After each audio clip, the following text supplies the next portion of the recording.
The street was quiet, too quiet. The houses, with their neatly trimmed lawns and brightly painted doors, stood like silent sentinels under the watchful gaze of the crescent moon.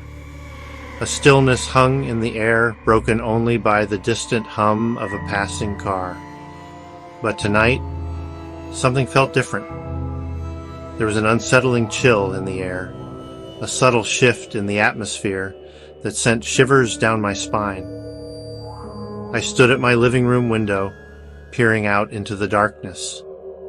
I couldn't shake the feeling of being watched, of unseen eyes upon me.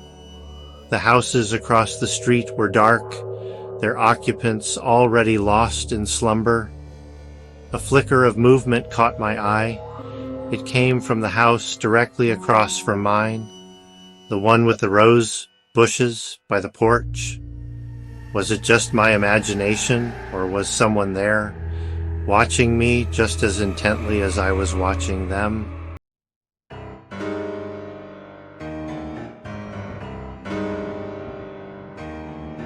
Mr. Henderson. He lived in the house with the roses. A widower, he'd been a fixture in the neighborhood for as long as I could remember. Since then, Mr. Henderson had kept to himself, only venturing out for groceries or to tend to his beloved roses. He was a creature of habit, Mr. Henderson. Every morning, like clockwork, he would emerge from his house at precisely 7 a.m. to collect his newspaper from the lawn. He'd always wear that same faded blue bathrobe and a pair of fuzzy slippers. Afternoons were dedicated to gardening.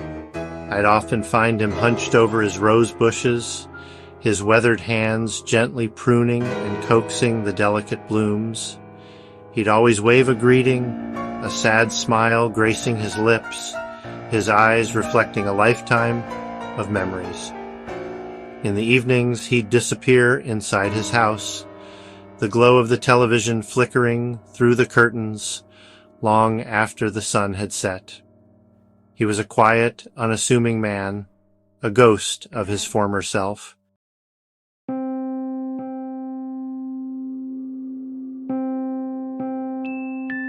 But tonight was different.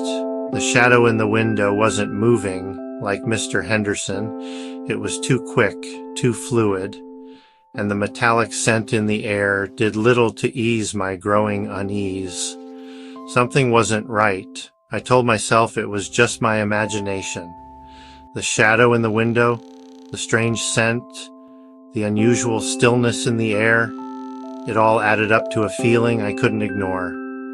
It felt like something had changed, shifted, like the familiar had taken on a sinister new form.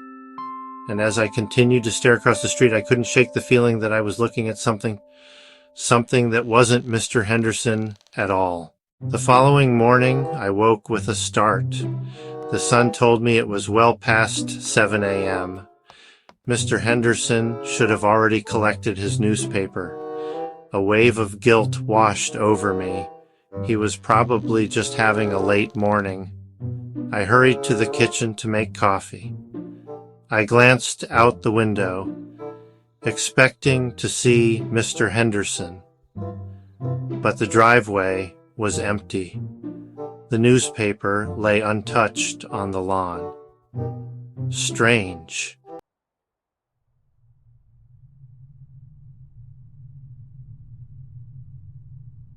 The next day, the sun was shining brightly, casting long shadows across the manicured lawns. It was an unseasonably warm day for spring, and the birds were singing merrily in the trees.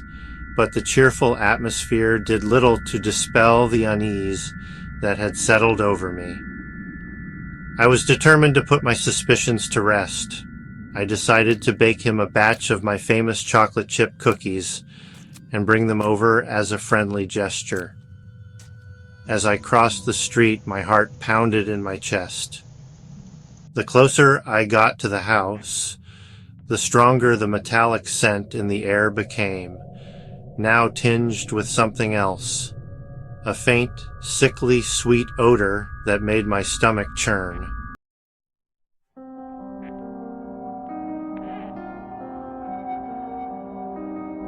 The door opened slowly, creaking ominously on its hinges. Standing in the doorway was a man who looked eerily like Mr. Henderson, yet not quite the same. He was taller, his hair a shade darker, his face less wrinkled, his eyes a startlingly vibrant blue that seemed to pierce through me. He wore a crisp, white shirt and neatly pressed slacks, a far cry from Mr. Henderson's usual attire. "Hello?" he said, his voice smooth and steady, lacking the slight tremor that had become characteristic of Mr. Henderson's speech. Hello, I stammered, caught off guard by his appearance. I live across the street. I thought I'd bring these over. I held out the plate of cookies, my hand shaking slightly. "How kind of you," the man said, taking the plate from me. He smiled then, a smile that didn't quite reach his eyes, a smile that sent shivers down my spine.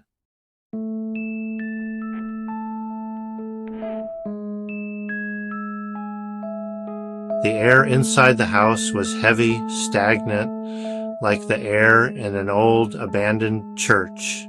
Dust motes danced in the faint light that filtered in through the drawn curtains.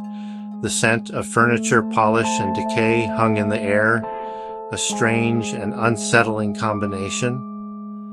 I followed the man through the dimly lit hallway, my footsteps echoing on the hardwood floor.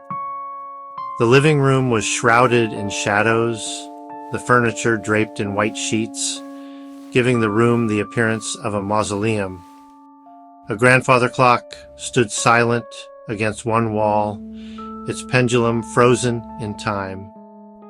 The air was thick with the weight of secrets, of untold stories whispered in the darkness.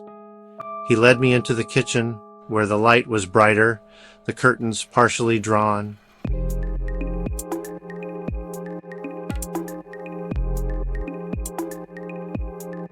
"No, thank you," I said, my voice barely above a whisper. I don't want to intrude. I couldn't shake the feeling that I was in someone else's home, a stranger's sanctuary. "Nonsense," he said, already moving towards the counter. "It's not every day that I have visitors." He filled the kettle with water and placed it on the stove, his movements precise, economical. "So," he said, turning to face me, "you said you live across the street?" "Yes," I replied, trying to keep my voice steady. "I've lived there for quite some time now." I knew Mr. Henderson, of course. He paused, his hand hovering over the stove knob. "Mr. Henderson," he said, a flicker of something unreadable in his eyes. "Yes," I said, my heart pounding in my chest.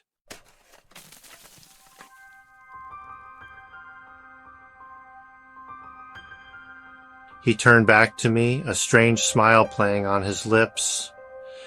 "I'm afraid I haven't been much of a gardener lately," he said. "Too busy with other matters."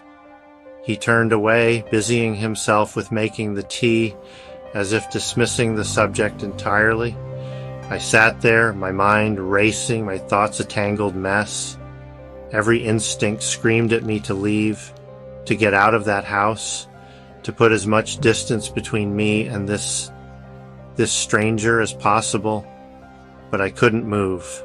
I was rooted to the spot, my gaze fixed on the man as he moved about the kitchen, his every gesture, every word, a jarring contradiction to the man I thought I knew. "So," he said, turning back to me, 2 steaming mugs of tea in his hand, "you never told me your name." It's Sarah," I stammered, taking the mug he offered. "Sarah," he repeated, as if testing the name on his tongue.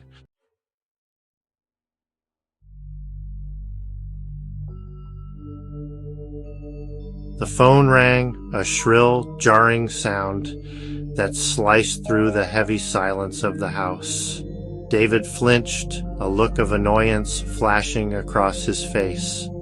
He set down his mug on the counter, the clink of ceramic against granite echoing in the sudden stillness.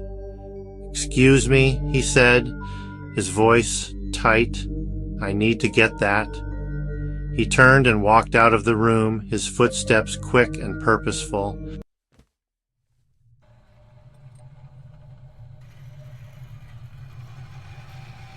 David returned to the kitchen, his face pale, his eyes filled with a mixture of anger and fear.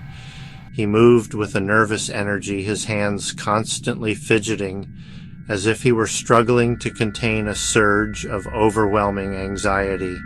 "I apologize for that," he said, his voice strained. "Business matter, it's quite urgent." I nodded, unable to speak.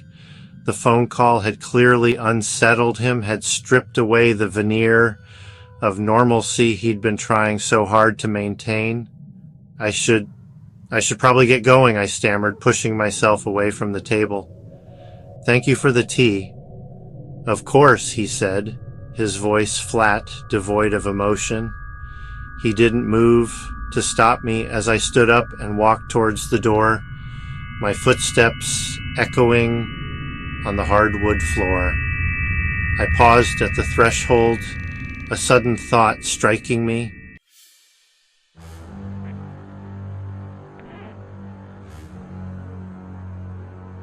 The days that followed were a blur of anxiety and dread. Sleep became my enemy, haunted by nightmares of shadowy figures and suffocating darkness. The image of David's face, twisted into a grotesque mockery of a smile, replayed in my mind like a macabre film on a continuous loop. The metallic scent that had first alerted me to Mr. Henderson's strange transformation lingered in the air, growing stronger with each passing day. I tried to rationalize my fears, to convince myself that I was overreacting, but the evidence to the contrary was mounting. Mr. Henderson was gone, vanished without a trace, and the man who now resided in his home was a stranger, an imposter wearing a familiar face. I crept to the window and peered out into the darkness. The house across the street was bathed in an eerie glow. I held my breath, listening intently. The whispering grew louder, punctuated by thuds and scrapes. Curiosity gnawed at me. What was David hiding in that basement? And what had he done with Mr. Henderson? The next morning, I decided to act. I couldn't ignore my suspicions any longer. I had to know the truth. Armed with a flashlight, I approached the house. The basement window was slightly ajar. I could hear faint voices. I crouched and peered through the gap. The basement was dimly lit, the air thick with damp earth, and something metallic, something sickly sweet. In the center, a figure hunched over a workbench.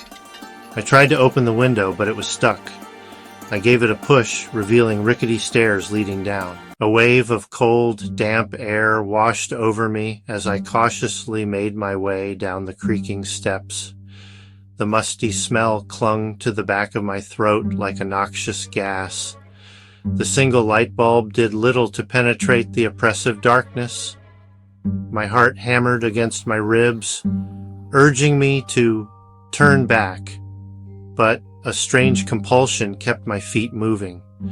The whispering grew louder, morphing into a low, guttural chanting.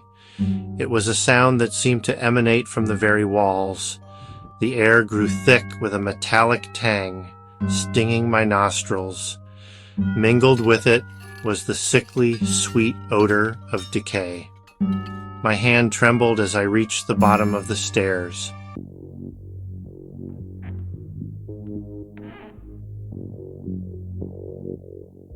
The basement was a cavernous space, cluttered with tools, machinery, and strange, unidentifiable objects that glinted menacingly in the dim light. Workbenches lined the walls, their surfaces littered with an assortment of instruments that looked more at home in a torture chamber than a suburban basement. Clamps, saws, pliers, and scalpels lay scattered amongst jars filled with murky liquids and unsettling specimens. In the center of the room, bathed in the harsh glare of a single overhead lamp, stood the figure I had glimpsed through the window. He was hunched over a workbench, his back to me, his shoulders moving rhythmically as he worked. I took a step closer, my footsteps muffled by the thick layer of dust and grime that covered the floor. The chanting grew louder, the words still indistinct, but laced with a chilling intensity that made my blood run cold. As I drew nearer, I could see what lay on the workbench before him. My breath caught in my throat, a strangled gasp escaping my lips.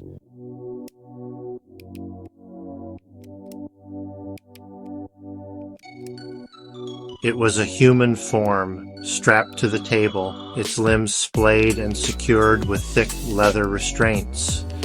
The figure was clad in a faded blue bathrobe, a pair of fuzzy slippers lying discarded on the floor nearby. Even in the dim light, I could see the unmistakable shock of white hair, the familiar tremor of frail shoulders. Mr. Henderson. His eyes were closed, his face ashen, his chest rising and falling in shallow, ragged breaths. Wires snaked across his body, connecting him to a bizarre contraption of metal and glass that hummed and sputtered on the table beside him.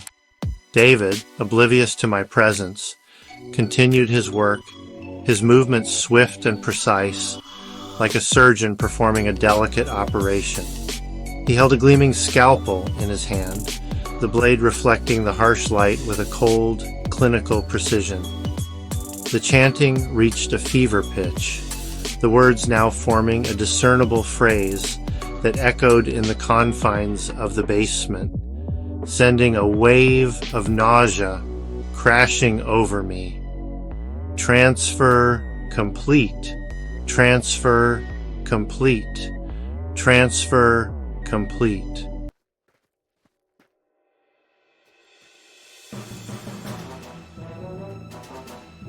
A scream ripped through the silence, raw and primal.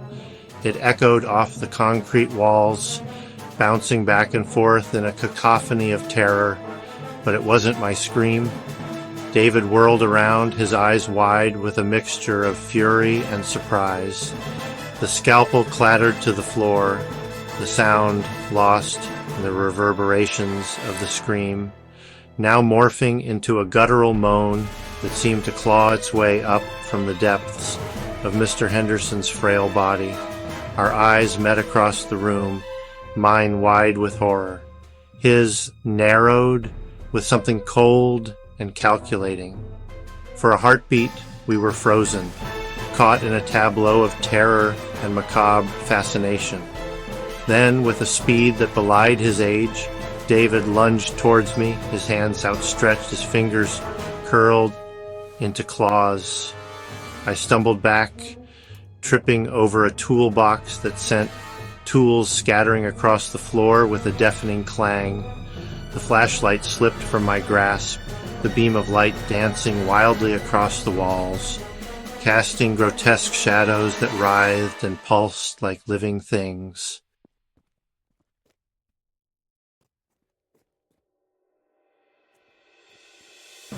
Scrambling to my feet, I dodged his grasp, my heart pounding against my ribs like a trapped bird.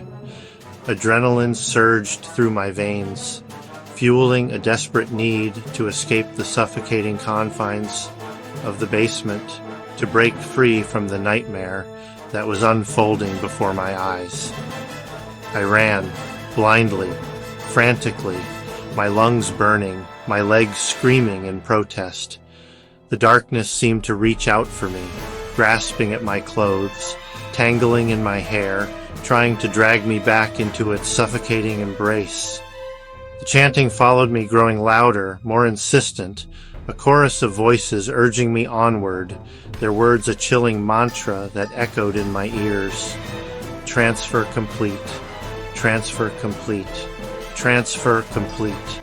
I could hear David close behind me, his footsteps heavy on the concrete floor, his ragged breathing a terrifying counterpoint to the frantic pounding of my own heart.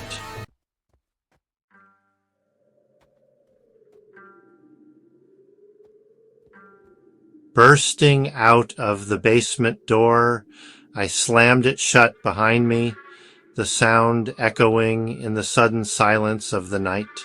I fumbled with the latch, my fingers trembling. I didn't stop running until I reached home, the familiar surroundings a stark contrast to the nightmare. Collapsing on the floor, I gasped for breath, my mind a whirlwind of fear and confusion. The police never believed my story. Mr. Henderson was simply gone.